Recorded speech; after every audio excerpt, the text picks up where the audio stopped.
ベニスの町から車で約1時間。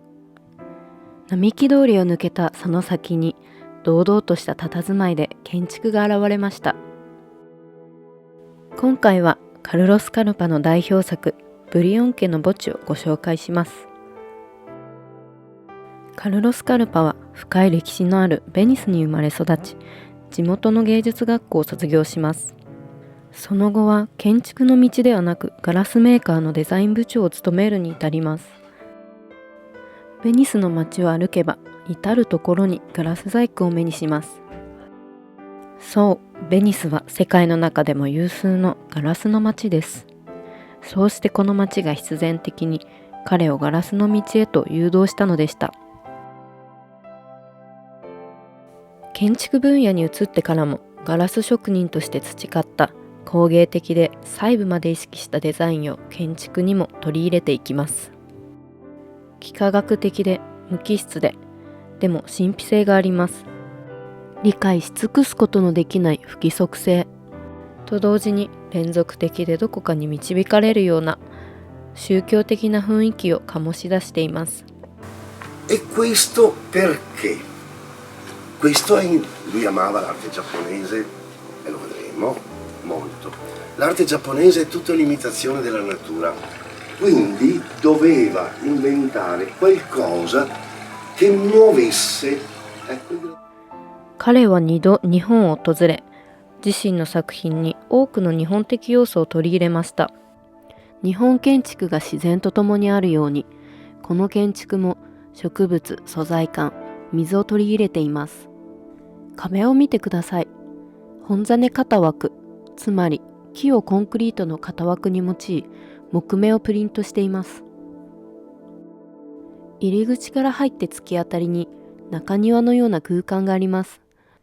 この先にある何かを想像させるような、でも隔たれた空間。また上部の枠があることで、より隔たりを感じます。一つ一つのデザインに魂が込められているかのように、エネルギーを感じます。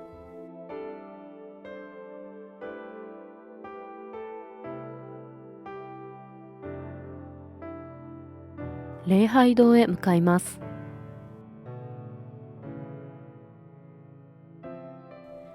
天から光が降り注ぎ、神が降臨するような神聖な雰囲気づくり。この空間は一定の暗さが保たれています。天井は群青色。他の作品でもよくこの色を用いています。大きな扉は閉まるようになっていて、内側に小さな扉がついています。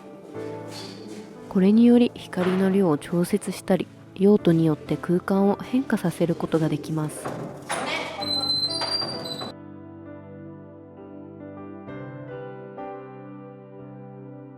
この池も日本建築から影響を受けました。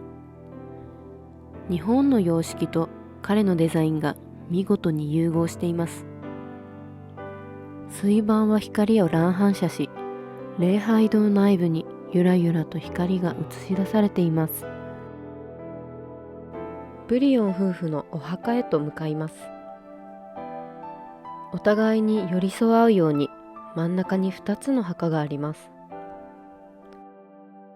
お墓へと通ずるこの階段は中が空洞になっており、登った時に音がするようになっています。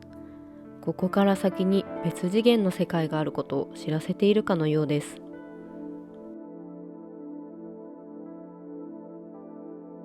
クロスサークル。一度はこの写真を見たことがあるのではないでしょうか。2つの円には赤と青のタイルが貼られており、これはブリオン夫妻を象徴しています。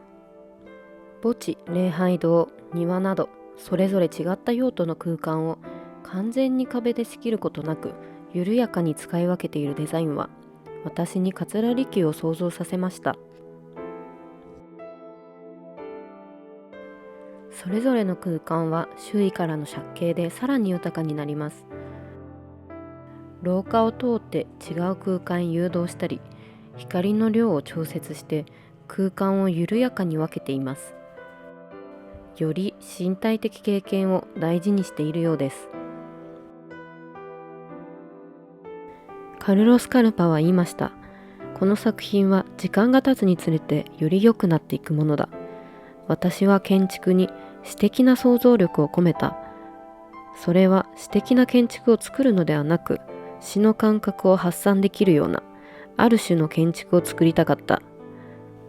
詩にアプローチできる方法を示し、さらに死や人生の儚さにどんな意味があるのかを示したかった。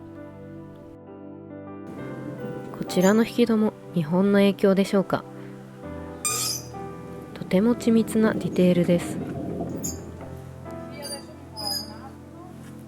水、コンクリート、金属、大理石、ガラスなどさまざまな素材からなるフォルムは、訪れる者に生と死について考えさせる場所でした。